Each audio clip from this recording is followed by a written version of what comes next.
49 the patient met an accident and was brought to emergency department. BP 8040 था, tachycardia था उसको.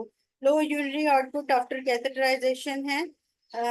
Rennin was increase due to what? तो renin इसलिए increase हुआ क्योंकि आर्टीरियल ब्लड फ्लो कम हो गया ड्यू टू द हेमरेज. तो उसके बाद जो है वो रेनिन इंक्रीज हो जाएगा. मैक्यूलर डेंसा ने सेंस किया कि सोडियम क्लोराइड कम आ रहा है, जो एक्स्ट्राग्लोमेरुलर सेल्स हैं रेनिन प्रोड्यूस करती है.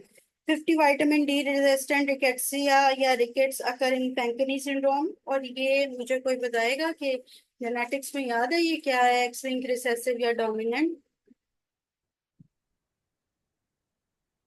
X linked recessive.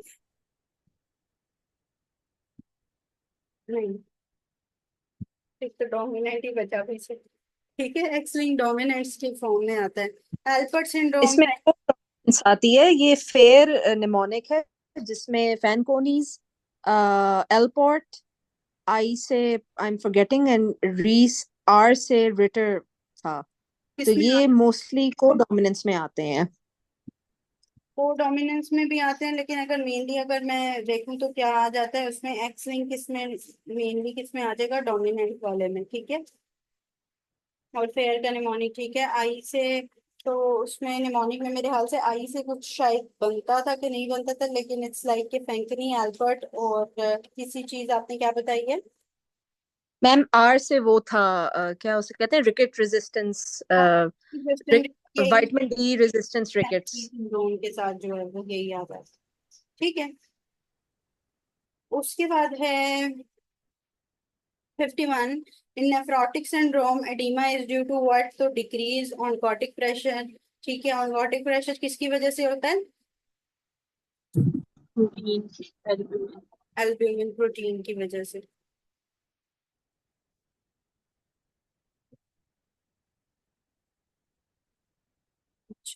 ठीक है. उसके बाद है हमारे पास 52. The crescent in the glomerula is due to what? तो मेसेंजियल सेल. ठीक है. प्राइटल सेल्स लिखा हुआ आ जाता है, फिर मेसेंजियल सेल्स भी आ जाता है. ठीक है. तो क्रीसेंट इन द ग्लोमेरुला जो है वो, सॉरी, प्राइटल सेल्स इसमें लिखा हुआ है. अच्छा, ठीक है. Parietal cells. ठीक है. तो प्राइटल सेल्स जो है वो लिखा हुआ है. ठीक है. अगर प्राइटल सेल्स ना है तो फिर उसके बाद जो है ये मेसेंजियल और एंडोथेलियल सेल्स की भी बात आ जाती है बात दफा. ठीक है. वो एमसीक्यूज भी आगे आ जाएगा.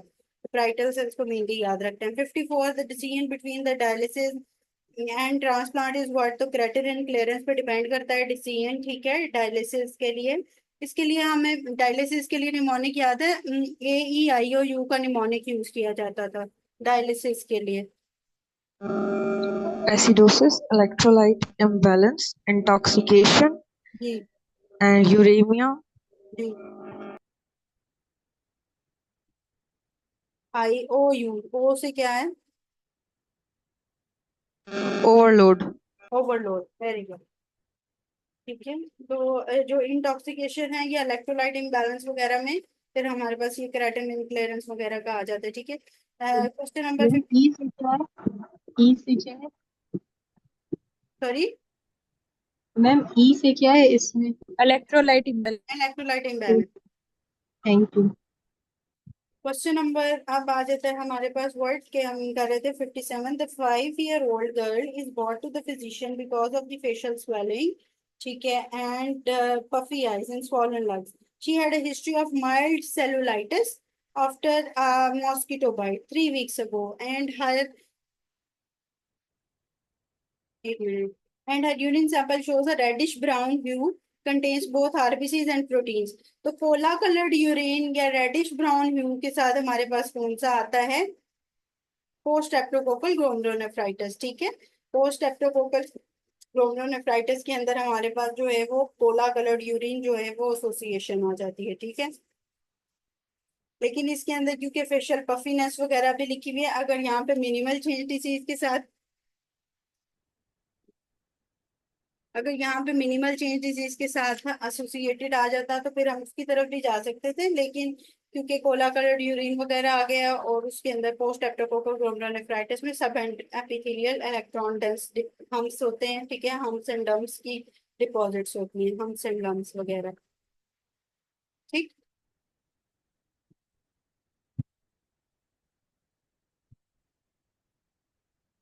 58 द सिलेक्टेड प्रोटीन यूरिया किसमें होता है? मिनिमल चेंज डिजीज में। 59 रिपीट है। 60 carcinoma that is associated with increase haemoglobin क्या होता है?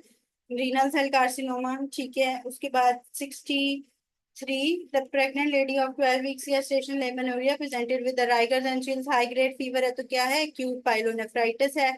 64 the patient has a fever of 40 with the flank pain, increased frequency chills and rigors, तो दोबारा से ब्लड एंड यूरिन कल्चर देखना है। ठीक है, अगर फीवर मेंशन ना होता तो फिर हम सिर्फ यूरिन कल्चर देखते। 65 the imbalance in the haemostasis case of uraemia में अंदर क्या होता है कि प्लेटलेट फंक्शन डिफेक्ट जो है वो उसमें आ जाता है। ठीक है, प्लेटलेट फंक्शन डिफेक्ट्स भी आने लग जाते हैं यूरीमिया के केस में। 66 Fanconi syndrome rare genetic disorder the child will present with what? तो ग्लूकोज यूरिया के साथ जो है वो फैंकनी सिंड्रोम में प्रेजेंट करता है। इसमें ग्लूकोज अमाइनो एसिड की एक्सक्रीशन ज्यादा होती है। मैंने क्या बताया था? प्रॉक्सिमल कॉन्वोल्यूटेड ट्यूब्यूल में रीअब्जॉर्प्शन का प्रॉब्लम होता है, तो ग्लूकोज फिर किधर चली जाएगी? फिर यूरिन में ग्लूकोज चली जाएगी, इसलिए ग्लूकोज यूरिया जो है वो हो जाएगा।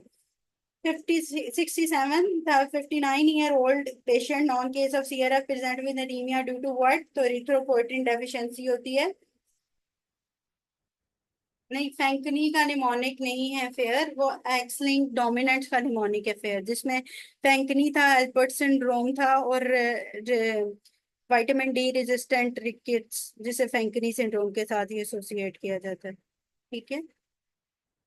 68 the patient presented with a periorbital edema, protein urea and RBC cast on the urine analysis, तो RBC cast किस पे आते हैं? GBM में RBC cast आते हैं। 69 the benign tumor among the given is what? तो वार्धन ट्यूमर जो है वो benign ट्यूमर होता है बच्चों में। 70 child x-ray showing the unilateral hydronephrosis, what is the cause? तो जब भी यूनिलैटरल हाइड्रोनेफ्रोसिस होगी तो उसके अंदर क्या है? पेल्विक यूरेटेरिक जो जंक्शन होता है उसकी ऑब्स्ट्रक्शन होगी, तो एक साइड की किडनी जो है वो स्वेल कर जाएगी।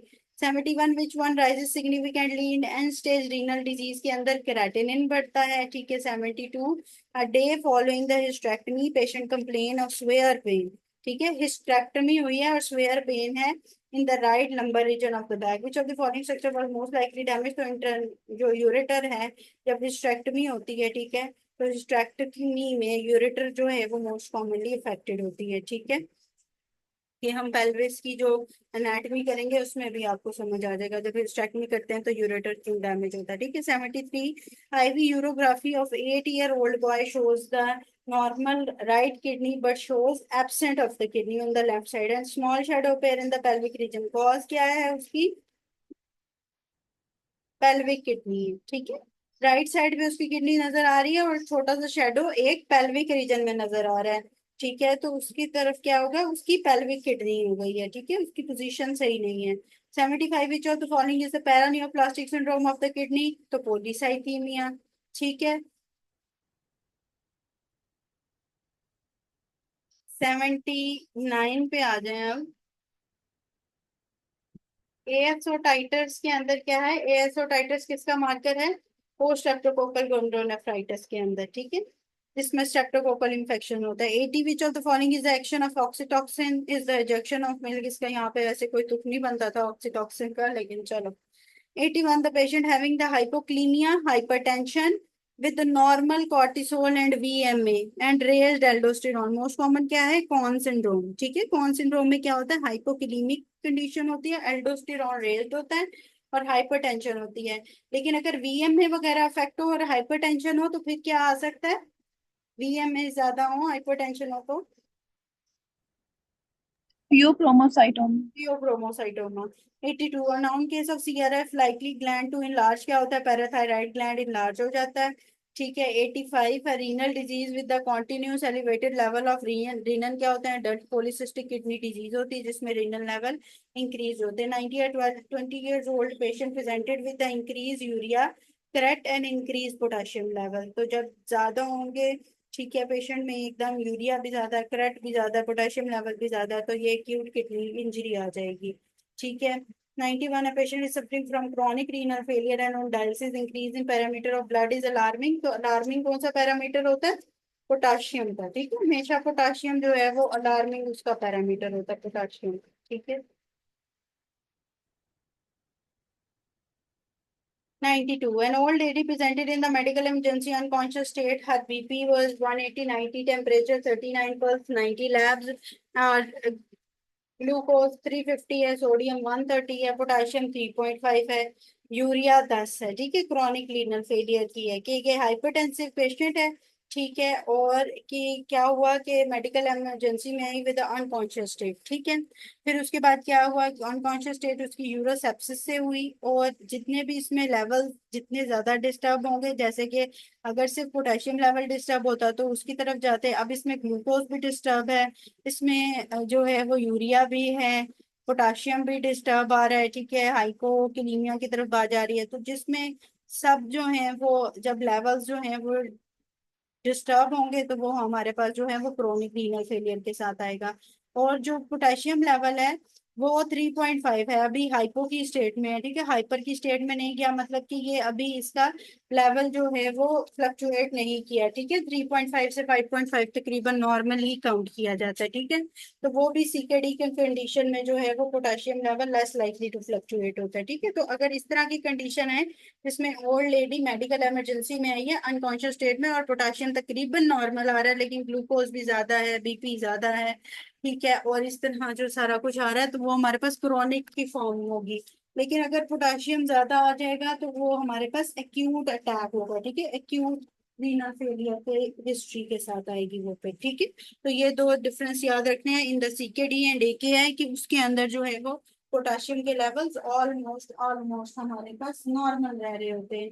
लेकिन जो हम उसके अंदर है एकेआई के अंदर, अगर वो हाइपरटेंसिव इमरजेंसी के अंदर आई है, सडन अटैक हुआ है, तो उसके अंदर जो है वो पोटेशियम लेवल्स डिस्टर्ब हो जाएंगे।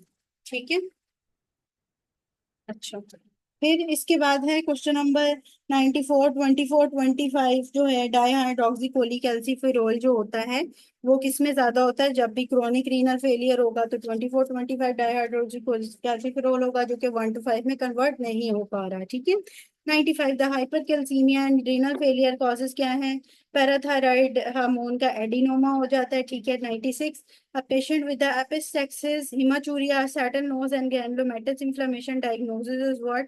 तो वैगनर ग्रैनुलोमेटस जो होता है इसके अंदर एपिस्टेक्सिस भी होता है, हिमाचूरिया भी होता है, सैडल नोज या ग्रैनुलोमेटस इन्फ्लेमेशन होती है। और वैगनर में कौन सी एन का होती है, पीएन का। ये एन का, ये सोच लें। पी होती है। सी नहीं होती, सी एन का। सी एन, वैगनर्स के अंदर सी एन का। पी एंड सी किसके अंदर होती है, पैन पॉलीआर्थराइटिस चर्क स्ट्राउस। में पी एंड सी दोनों होती हैं। ठीक है, सिर्फ पी एन का किस में होती है, पोलीआर्थराइटिस। पोलीआर्थराइटिस में सिर्फ पी एन का होती है। ठीक है, ये वेस्कुलाइटिस के साथ याद रखना है, पी एन का सी एन का। अल्सरेटिव कोलाइटिस एंड क्रॉन में किस में पी एन का होती है, अल्सरेटिव में। Ulcerative. Very good. 97 the young patient develop ARF after PPH, what which part of the kidney is most likely damage, तो पीसीटी सबसे ज्यादा अफेक्ट किडनी डैमेज होती है। ठीक है, अच्छा, 90 the patient with the renal artery stenosis may present with a very high blood pressure due to increased renal level। ठीक है, which of the following structure in the kidney responsible for the sensing inadequate perfusion and secreting renin, तो क्या होता है, juxtaglomerular cells affect करते हैं। 100 adrenal insufficiency main feature क्या होता है, अगर adrenal gland की insufficiency होगी तो क्या काम होगा, एल्डोस्टेरोन काम होगा, जिसकी वजह से क्या होगा, हाइपर कैलीमिया हो जाएगा। ठीक है, फिर एडिसन्स डिजीज। एडिसन्स डिजीज हो जाएगी। ठीक है, और हाइपरकेलीमिया की तरफ बात चली जाएगी।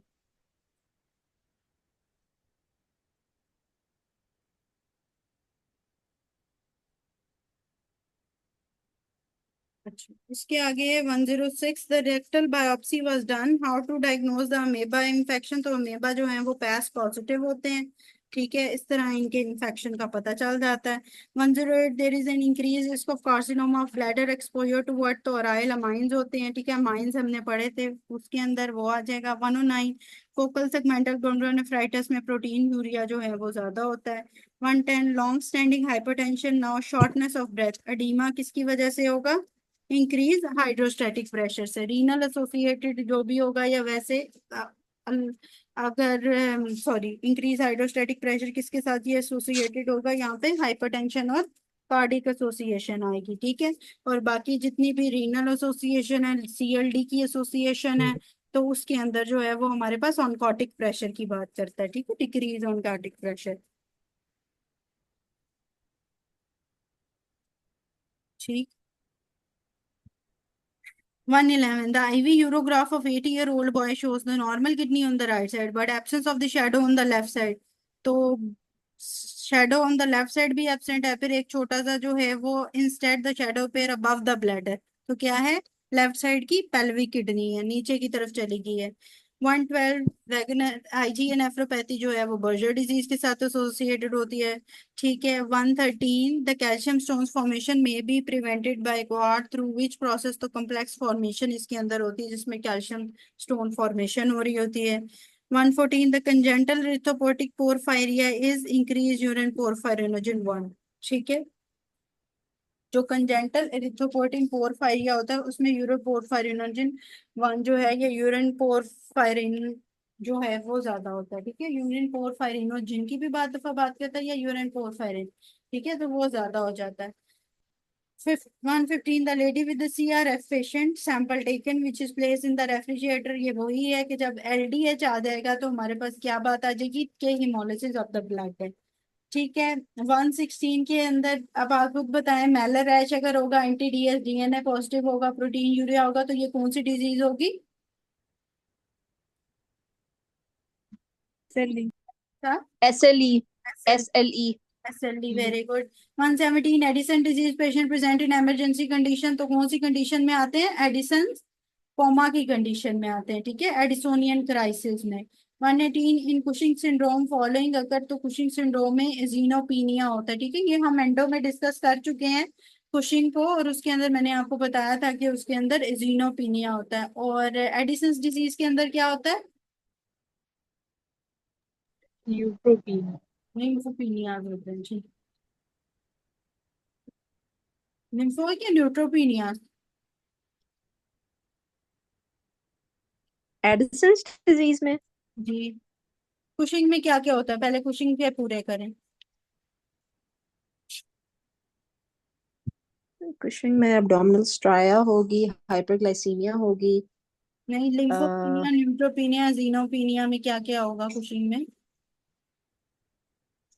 इओसिनोफिलिया, लिम्फो ठीक है, जीनो, लिम्फोसाइटोसिस होगा। लिम्फोसाइटोसिस तो आपकी हाशिमोटोज में होगी। हाँ, ठीक है, भूल गए, अंडो भूल गए। ग्रुप में शेयर करेंगे इसको अब रिवाइज करके, ठीक है। आप भी शेयर कर देंगे लैपटॉप लैंड आईफोन जिसका आ रहा है ना लिखा हुआ, ठीक है। आप डॉक्टर आप शेयर कर दें ग्रुप में, ठीक है। लिम्फोपीनिया, लिम्फो न्यूट्रोपीनिया, जीनोपीनिया, ठीक है, ठीक है डॉक्टर बिनिश, आप ग्रुप में शेयर कर दो, ठीक है। एक दफा जो है वो ग्रुप में शेयर कर दो, जिस भी ग्रुप में आप हो, अनाउंसमेंट वाले में बेशक कर दो, सबको मिल जाएगा वहां पे, अनाउंसमेंट में सब भी हैं तकरीबन, ठीक है। अच्छा, 119 and old patient presented with the fatigue, weakness and dyspnea with the lab showing decreased calcium level, increased phosphate level, दोबारा से वही बात है, ठीक है। एंड स्टेज रीनल डिजीज है या CKD है। 120 स्मेल ऑफ बर्न्ट यूरिन जो है वो किसमें होती है? मैपल यूरिन में होती है, स्मेल ऑफ बर्न्ट की फॉर्म आती है। 121 रिपीट है। 122 के अंदर दोबारा से वो मेटाबॉलिक एसिडोसिस वगैरह शुरू हो गया। 123 में भी उसने वही पूछा हुआ है। 124 the patient came to you with the haematuria, what is the level of injury, तो जब भी RBCs आएंगे तो क्या होगा?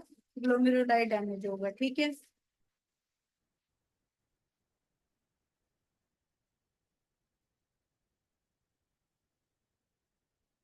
अच्छा, अब मैं इसमें आगे ये देख रही हूँ कि जितने भी MCQs आगे अब आ रहे हैं उसके अंदर जो है वो एक चीज जो करने वाली ये है वो ये है कि ट्रांजिडेट और एक्जिडेट का आप लोगों को फर्क पता होना चाहिए, ठीक है।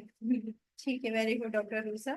न्यूट्रोपीनिया एंड जीनोपीनिया जो है वो अगर एडिसन्स के साथ एसोसिएटेड है, तो कुशिंग के साथ फिर इन्होंने जीनोपीनिया की लिखा, जीनोफीलिया होता है वो, ठीक है।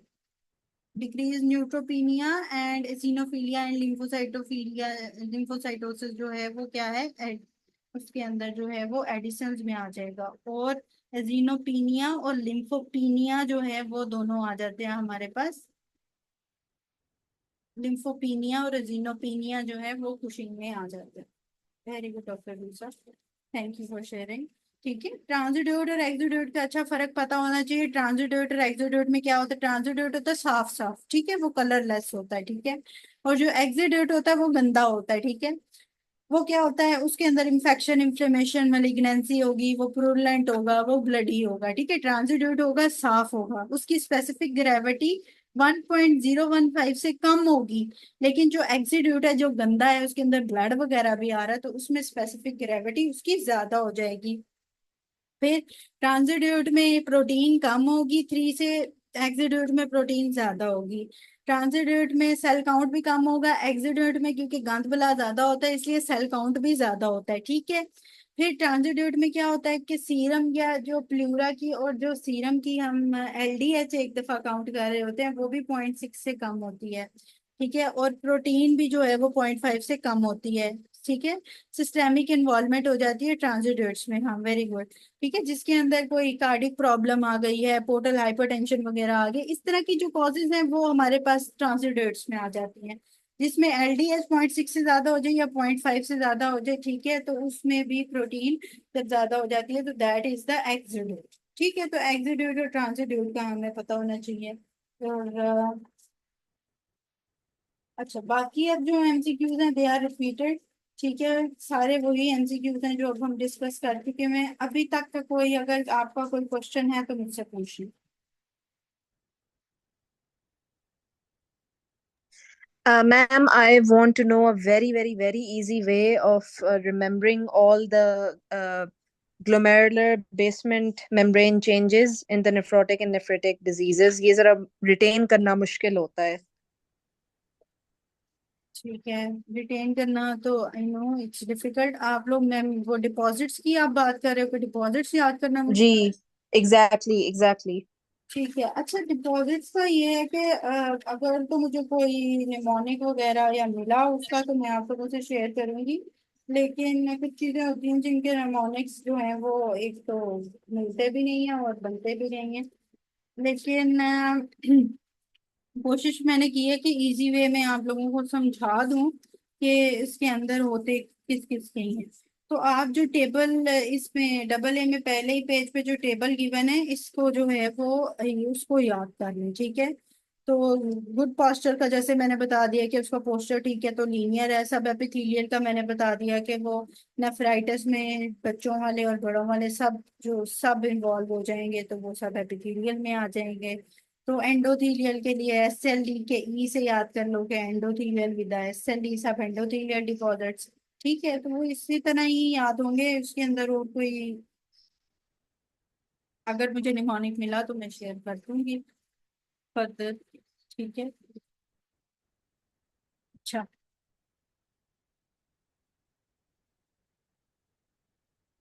और किसी का कोई क्वेश्चन है अभी तक नेफ्रो की पैथोलॉजी में? ठीक है, नेफ्रो समझ आ गई है आप लोगों को? फाइन, यही इंपॉर्टेंट टॉपिक्स हैं जो आपके आगे पीछे डिस्कस होते रहेंगे, बार बार यही टॉपिक्स आएंगे, इसके अलावा और कोई अलग टॉपिक्स आपसे नहीं पूछेंगे, ठीक है। तो इन्हीं टॉपिक्स के इर्द गिर्द जो है वो एमसीक्यूज आपके पास आएंगे, ठीक है।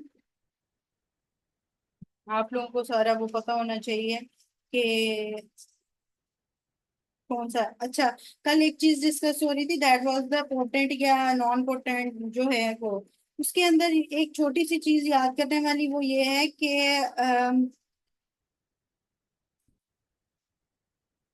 जो होता है हमारे पास एडीएच, एडीएच जो हमारे पास होता है ना उसके नाम में वेजोप्रेसिन लिखा हुआ है, उसका ब्लड वेसल्स पे इफेक्ट होता है, ठीक है। तो वेजो कंस्ट्रिक्टर अगर मैं पोर्टलेट की बात करूं तो दैट इज द एडीएच, क्योंकि एल्डोस्टेरॉन सिर्फ कंस्ट्रिक्शन काज कर रहा होता है। ये जो एफरेंट या ईफरेंट कंस्ट्रिक्शन है विद ग्लोमेरुलर सेपरेटस तो वहां पे एल्डोस्टेरॉन की इफेक्ट आता है, ठीक है।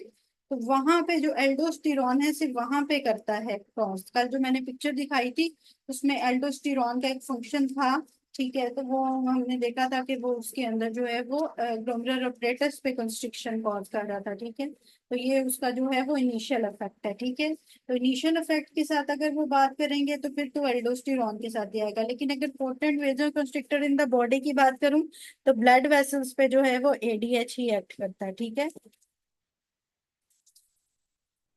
तो कल ये थोड़ा सा एक एमसीक्यूज था। मैम एल्डोस्टेरोन या एंजियोटेंशन 2? एल्डोस्टिरॉन वेजोकंस्ट्रिक्शन सिर्फ करता है हमारे पास, सॉरी एंजियोटेंसिन 2 और एल्डोस्टिरॉन जो है वो अगर एसोसिएट है, एल्डोस्टिरॉन का जो मेन पहला पॉइंट है वो करता है उसके अंदर कॉन्स्ट्रिक्शन, ठीक है। और इनिशियल इफेक्ट एल्डोस्टिरॉन का ही हम देख रहे थे ना। और दूसरा एंजियोटेंसिन 2 की भी बात आ जाती है, लेकिन एंजियोटेंसिन 2 का ज्यादातर जिक्र नहीं होता, ठीक है। तो एल्डोस्टिरॉन और एडीएच के हिसाब से अगर वो इन दोनों में पूछे तो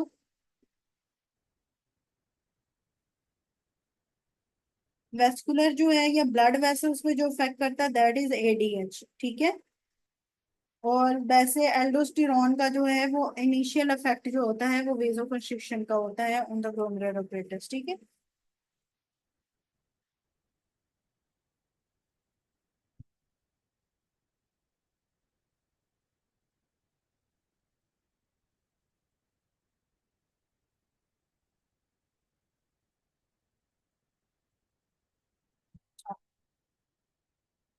एंजियोटेंसिन एंजियोटेंसिन का भी था जिक्र, ठीक है। एंजियोटेंसिन अगर potent vasoconstrictor for afferent and efferent arterioles आ जाए तो एंजियोटेंसिन है for the afferent and efferent arterioles potent, ठीक है।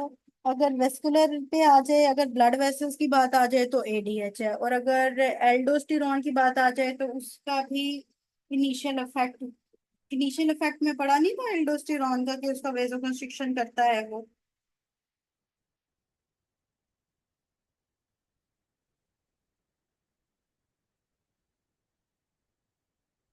जी डॉक्टर जूसा वो किया नहीं था एल्डोस्टिरॉन का भी कि मेजर इफेक्ट उसका इनिशियली इफेक्ट आ रहा होता है। मैम मुझे नहीं याद नहीं आ रहा, मुझे यही याद आ रहा है एंजियोटेंशन 2, और कल हम जो बात कर रहे थे शायद वो एडीएच में हम डिस्कस कर रहे हाँ थे कि एंजियो ज्यादा मोस्ट इम्पोर्टेंट कौन है। चलो ठीक है, एंजियोटेंसिन 2 तो है ही है जो कि कल वो जो मैंने आपको फर्स्ट एड की भी एक पिक्चर दिखाई थी उसमें एंजियोटेंसिन 2 तो कर ही रहा था, ठीक है। वो पोटेंट कंस्ट्रिक्टर है इन एफरेंट एंड इफरेंट आर्टरियोल्स के ऊपर, ठीक है, इन द ग्लोमेरुलर सेपरेटस, ठीक है, एक बात होगी। और वेस्कुलर की भी बात होगी जिसके अंदर जो है वो एंजियोटेंसिन सॉरी एडीएच की बात होगी कि उसमें उसमें वो बात आ जाएगी, ठीक है। तो कल हमने रीनल फिजियोलॉजी में किया था।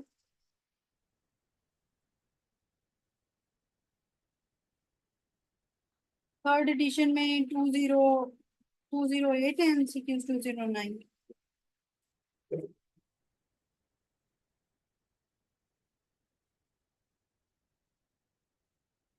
एक मिनट मुझे दीजिएगा, उसको मैं आप लोगों को ये इनिशियल वाला भी एक दफा क्लियर कर दूं क्योंकि कल हमने इनिशियल वाला भी किया था।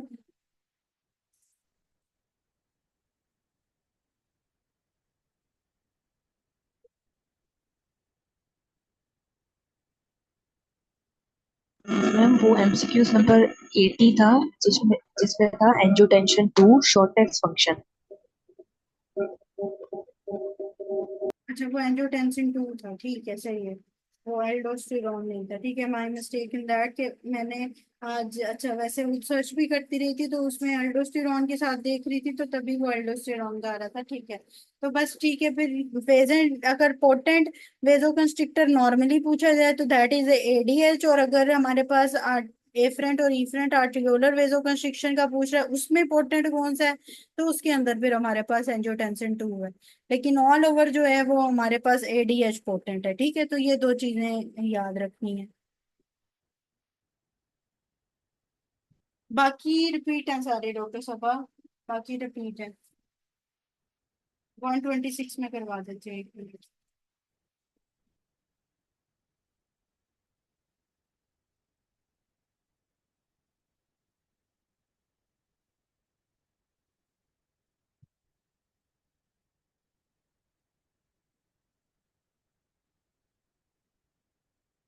126 to 70 kg man with a cholesterol level of 200, creatinine level is 0.8, 120 है, ठीक है। प्रोटीन यूरिया क्या है? प्रोटीन यूरिया ऑफ 30 है। ग्लूकोज यूरिया भी आ रहा है, फास्टिंग ब्लड भी आ रही है, हाइपरटेंशन भी आ रहा है। तो कॉज ऑफ दिस हाइपरटेंशन क्या है? ग्लोमेरुलोनेफ्राइटिस है, ठीक है। ग्लोमेरुलोनेफ्राइटिस के साथ जो है वो हाइपरटेंशन की कॉज है, जो कि नेफ्रोटिक सिंड्रोम, नेफ्रिटिक सिंड्रोम की भी टाइप आ जाएगी। इसके अंदर बर्न भी रेशो ज्यादा हो गई है, हमारे पास प्रोटीन यूरिया भी दे रहा है, ठीक है, और हाइपरटेंशन भी दे रहा है। तो ग्लोमेरुलोनेफ्राइटिस उसके साथ हमने इसको एसोसिएट किया है, ठीक है। अच्छा, 131, 3 weeks old child with a history of projectile vomiting since birth. Findings will be what? तो hypochloremic metabolic alkalosis। तो vomiting के साथ क्या? Pyloric stenosis। मेटाबॉलिक एल्कलोसिस थी, पाइलोरिक स्टेनोसिस की ये हो सकती है, ठीक है, हिस्ट्री। और दूसरा इसके अंदर क्या होता है? वॉमिटिंग में उल्टी से अल्केलोसिस, ठीक है, हाइपरक्लोरेमिक मेटाबॉलिक एल्कलोसिस,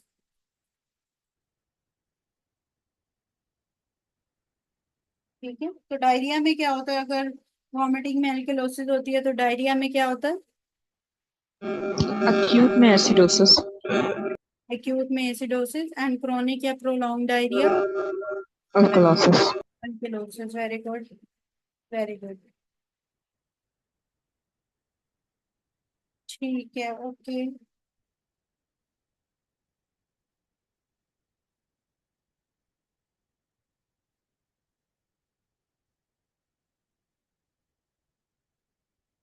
जी कल रेस्ट है, कल क्लास नहीं होगी, ठीक है। नेफ्रो हमने कर ली है, रीनल उसकी पैथोलॉजी एंड फिजियोलॉजी, ठीक है। मैंने कोशिश की है कि कुछ टॉपिक्स आप लोगों को एक दफा पहले इसी तरह गो थ्रू इसलिए करवा दिए ताकि वो थोड़ा आपके लिए इजी हो जाए टू लर्न अबाउट इट, ठीक है।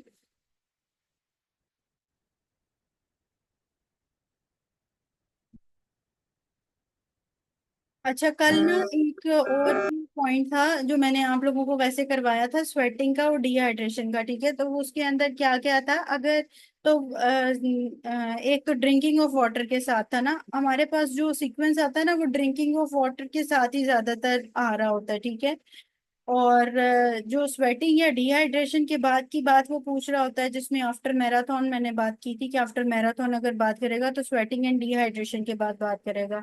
तो उसके अंदर मेनली पहले ईसीएफ की वॉल्यूम की बात करता है, ठीक है।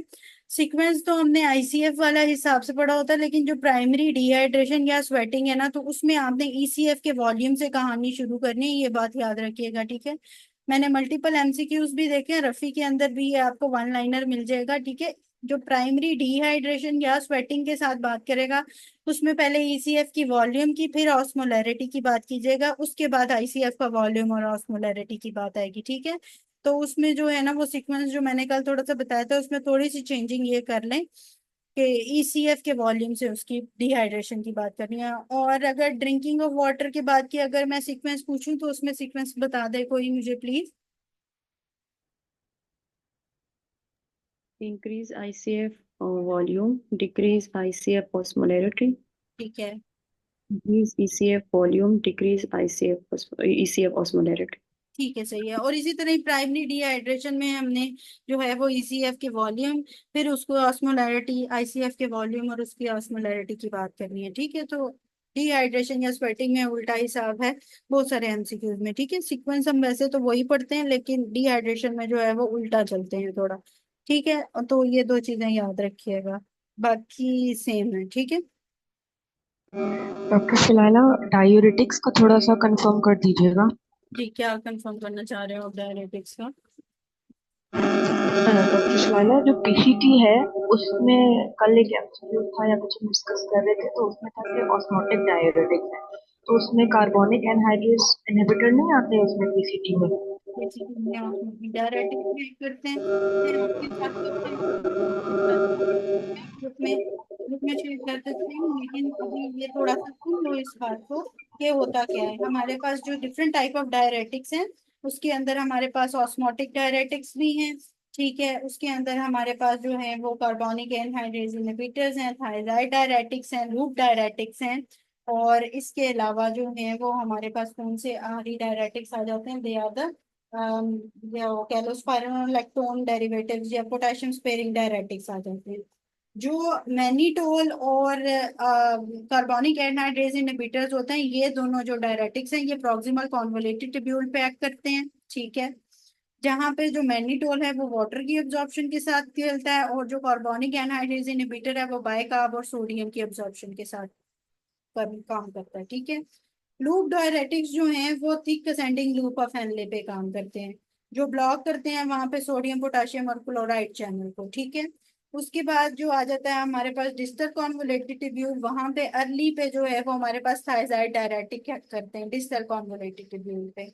और फिर हमारे पास आखिरी जो है वो पोटेशियम स्पेयरिंग रह जाते हैं, जो कि कलेक्टिंग डक्ट्स पे या फिर मैं बात करूँ कि सीसीटीज पे, कलेक्टिंग ट्यूब्यूल्स पे एक्ट कर रहे होते हैं। कलेक्टिंग ट्यूब्यूल्स पे मेनली पोटेशियम स्पेयरिंग, जहाँ पे एल्डोस्टेरॉन अपना रोल प्ले कर रहा होता है, वहां पे एक्ट करते हैं, ठीक है। तो ये सारे होते हैं। तो mannitol and carbonic anhydrase inhibitor वो पीसीटी पे एक्ट करते हैं, ठीक है। और loop diuretic thick ascending loop of Henle पे, अर्ली डीसीटी पे थायजाइड डायरेटिक या डीसीटी बाद दफा लिखा बात है। और इसके अलावा जो है वो पोटेशियम स्पेयरिंग डायरेटिक्स जो है वो एक्ट करते हैं एल्डोस्टेरॉन के पॉइंट में, ठीक है। कॉर्टिकल कलेक्टिंग ट्यूब्यूल्स पे मेनली, जहाँ पे एल्डोस्टेरॉन रिसेप्टर्स होते हैं सीसीटी पे। डिसेंडिंग पे क्या, कौन क्या descending, ascending and descending, ascending loop of analysis effect कर रहे होते हैं वो। डिसेंडिंग लूप, और डिसेंडिंग डिसेंडिंग पे फिर कौन से डाययूरेटिक्स करेंगे? कुछ भी नहीं होता उस पर, कोई डायरेटिक नहीं एक्ट करता, ठीक है। जो असेंडिंग लूप ऑफ हेनले होता है ना, ये परमिएबल टू सॉल्ट्स होते हैं। जो डिसेंडिंग लूप ऑफ हेनले होता है वो इम्परमिएबल टू सॉल्ट या वाटर होते हैं, ठीक है। तो जो मेजर हमारे पास सोडियम पोटेशियम क्लोराइड का जो हमारे पास रिसेप्टर होता है ना, वो descending loop of ascending loop of Henle में होता है, ठीक है। जो thick ascending loop of Henle होता है ना, ऊपर की तरफ जो जा रहा होता है, उसके पॉइंट पे सोडियम पोटेशियम और क्लोराइड पॉइंट्स होते हैं, जो कि लूप डायरेटिक्स उसको ब्लॉक करते हैं, ठीक है। सही है। ये पिक्चर मैं अभी आप लोगों को जो है वो 2 मिनट है अभी इसके अंदर मीटिंग में, मैं दिखा भी देती हूँ एक दफा ये पिक्चर।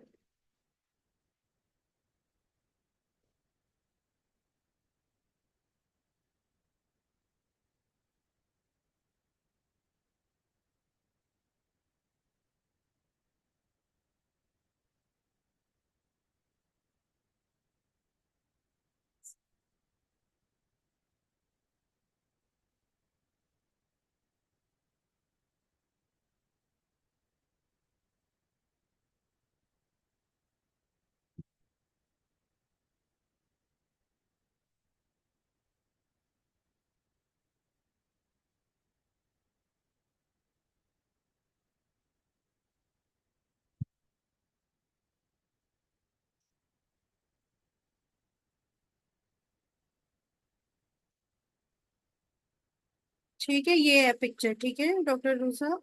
ये पिक्चर है, इसके मुताबिक ही ये सारा कुछ है। The one in two is the mannitol and acetazolamide that is acting in the PCT. Ascending पे इस पे लूप डायरेटिक्स एक्ट करते हैं, डिस्टल के इस पॉइंट पे थायजाइटिक डायरेटिक्स एक्ट करते हैं, और कॉर्टिकल कलेक्टिंग ट्यूब्यूल्स पे मेनली जो है वो पोटाशियम के पॉइंट पे ये पोटाशियम स्पेयरिंग एक्ट कर रहे होते हैं, ठीक है। ओके, थैंक यू डॉक्टर साहब। ठीक है, सही है, ओके फाइन, ठीक है। आप अपना कल रिवाइज कर लीजिएगा। नेफ्रो का कोई भी कोई कुछ क्वेश्चन रह जाए, कोई क्वेश्चन रह जाए तो मुझसे पूछ लीजिएगा, ओके। अल्लाह हाफिज।